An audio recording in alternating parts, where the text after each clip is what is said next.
hari ni kita nak buat chili crab. Sebelum ni kita pernah share resepi chili crab, tapi chili crab yang kita share tu resepi Google.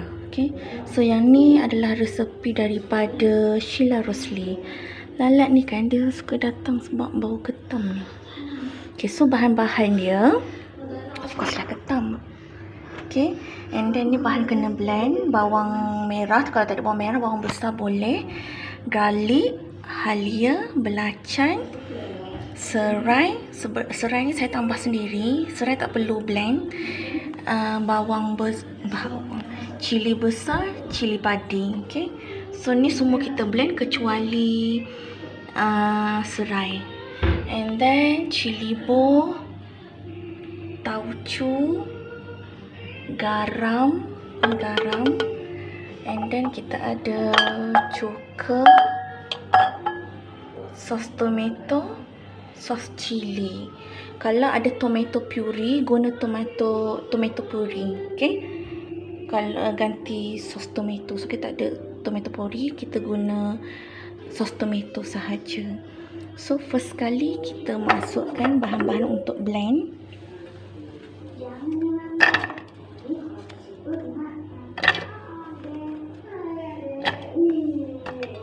Masuk semua bahan-bahan yang dekat sini tadi kecuali serai. Serai ni Sheila Rosli dia tak guna, tapi saya tambah serai ketuk je. Okay, so kita blend dulu. Stay tune. Guys, ini bahan blend tadi. Belacan masuk sekali.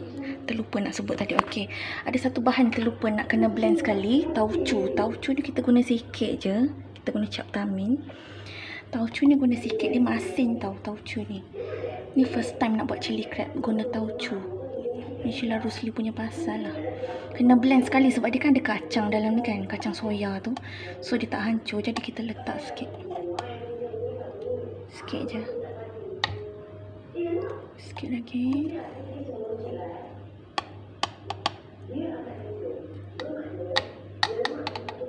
Okay. So, kita sambung blend. Okay, so ni bahan blend. Kita dah campur semua bahan blend tadi and sekali dengan tauco. Okay, pula.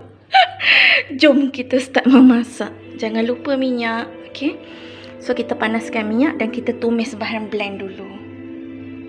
So kita masukkan bahan tumis. Abaikan ya kalau ada nampak lalat. Sebab kalau masak ikan dengan ketam, lalat memang suka datang. Tapi kalau masak ayam, dia tak datang. Okay, so kita tumis.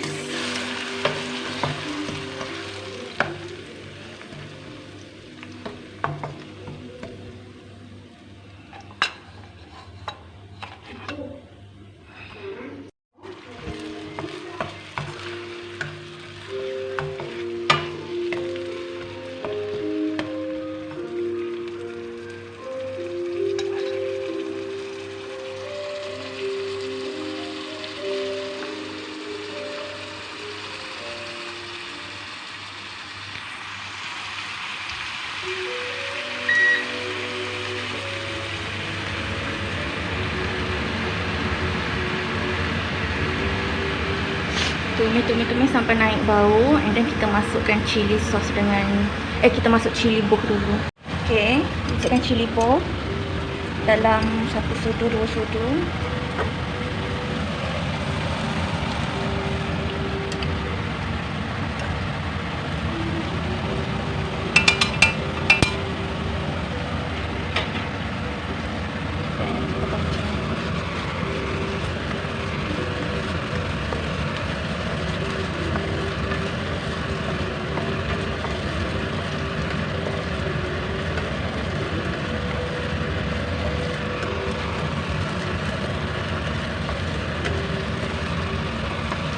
Okay, tumis dia sampai pecah minyak garing sikit. Dan kita masukkan bahan-bahan ni. And then tak adalah dah. Chili sauce, tomato sauce, cuka, garam sikit. Kalau dah masin, letak garam sikit je tau, sebab tauco tu dah masin and ketam.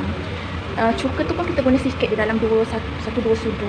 And tomato, sos tomato kita suggest, kita Sheila Rosli recommend kalau korang ada tomato puri, guna tomato puri lah, lagi sedap.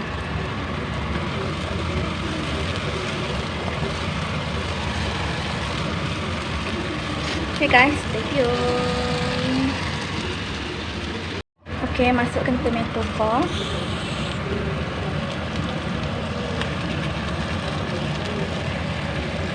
Sorry, bergoncang sikit. Okay. And then chili sauce.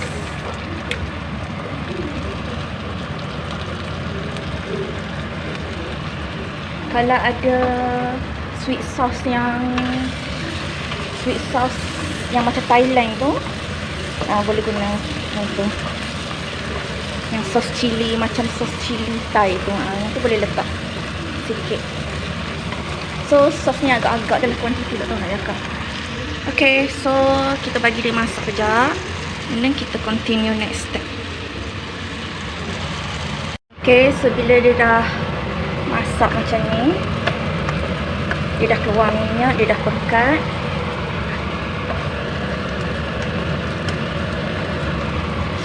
Masukkan air. Tadi masukkan bahan-bahan tu lupa nak sebut air kan. Masuk air sikit. And tumis.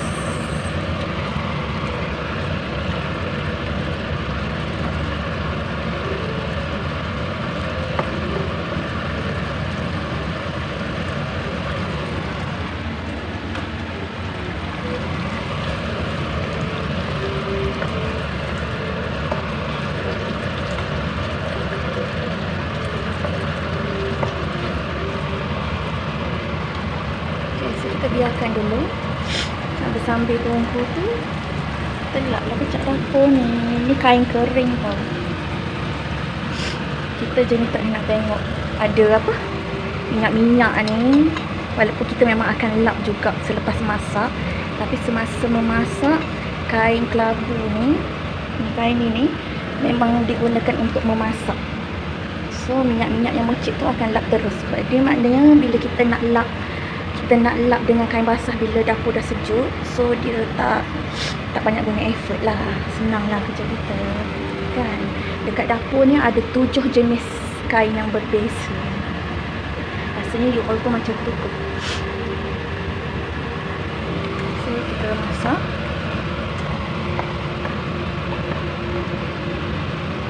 Okay, sementara kita tunggu cili kita tu masak, kita borak-borak santai kan, mak-mak, ibu-ibu, wanita-wanita yang dekat dapur.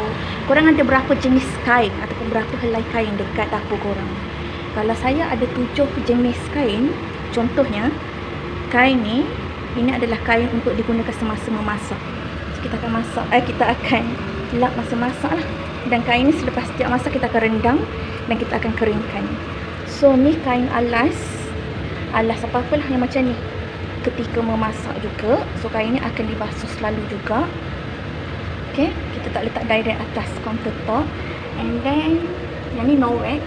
Kain no wax tu yang grey ni kita guna lap meja makan dengan lap ni tabletop ataupun countertop, guna no wax. Yang pink ni, ini adalah kain bersih untuk lap pinggan, periuk, sudu yang basah kan. Macam kita nak cepat, kita dah toast tapi dia lambat kering, so kita akan guna ni. Lap lah barang-barang yang bersih lah yang dah dibasuh. Okay, and then 1, 2, 3, 4, 5. Ini kain untuk periuk nasi ni. So kalau dah masak, kita akan tutup macam ni. So bila dah siap masak, sebelum masak, bila kita basuh periuk dalam dia tu kan basah kan. So bontot periuk tu kita akan lap dengan kain ni lah. So kain ni very clean lah. Kita lap dengan benda, barang-barang yang bersih. Maknanya ni khas untuk rice cooker sahaja. Yang bersih yang pink lagi satu tu untuk pinggan-pinggan dengan sudu periuk-periuk lain. Ni memang untuk rice cooker sebab kita memang tutup sini, and bila masak nasi, periuk yang basah tu kita lap dengan ni. And yang ini lap tangan. Lepas makan kita basuh tangan kan. Lepas bila basuh tangan kita lap kering tangan ini. So ada 1, 2, 3, 4, 5, 6 dan last sekali adalah kain yang paling buruk. Yang ini kita letak dekat sini. Sebab kain yang ni kita guna khas untuk macam heavy duty lah. Macam ada kuah tertumpah kat lantai, telur terpecik dekat lantai, atau apa-apa yang di atas lantai, benda-benda yang sayang nak guna kain-kain cantik. So kita guna kain ni. So kita letak dia dekat sinki. Okay? Jom kita sambung.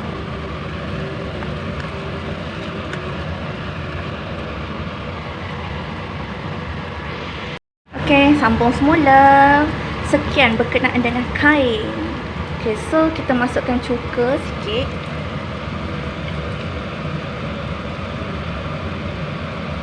Satu dua sudu. Dan kacang.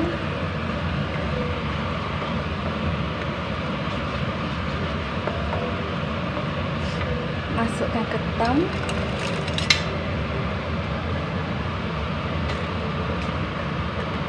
Dan kita gaul. So kita dah gaul. Kita biarkan seketika di atas dapur biar dia masak dan biar dia sebati. And last sekali baru kita letak garam kalau tak masin. Sebab kita dah letak belacan, kita dah letak tauco kan, kita dah guna sos. So benda tu semua dah masin, dah ada bahan perasa. Jadi kita akan adjust dengan garam lah. So stay tuned. Okay guys, so kita dah letak garam. Tadi kita rasa dia masin. Masin tu dah okey, tapi kita nak rasa dia macam lemak-lemak sikit kan. Lemak masin sikit, kita letak hujung sudu kecil sikit lah garam. So kita try buka. Okay, inilah hasilnya. So kita tak tutup api lagi. Kita try garam.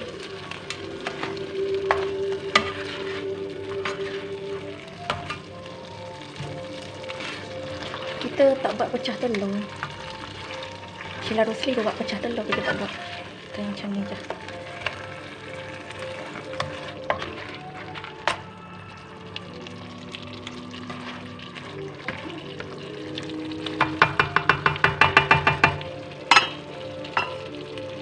Okay, and then kita tunggu sekejap.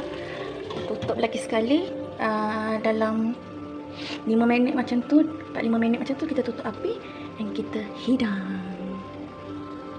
Okay, ini video dekat. Kita dah tutup api. Tapi rasa dia sedap lah. Dia tak macam chili crab yang kita pernah buat ala Chinese style tu. Yang tu saya google. Yang tu rasa dia tak rasa macam ni. Ni more to Malay rasa dia.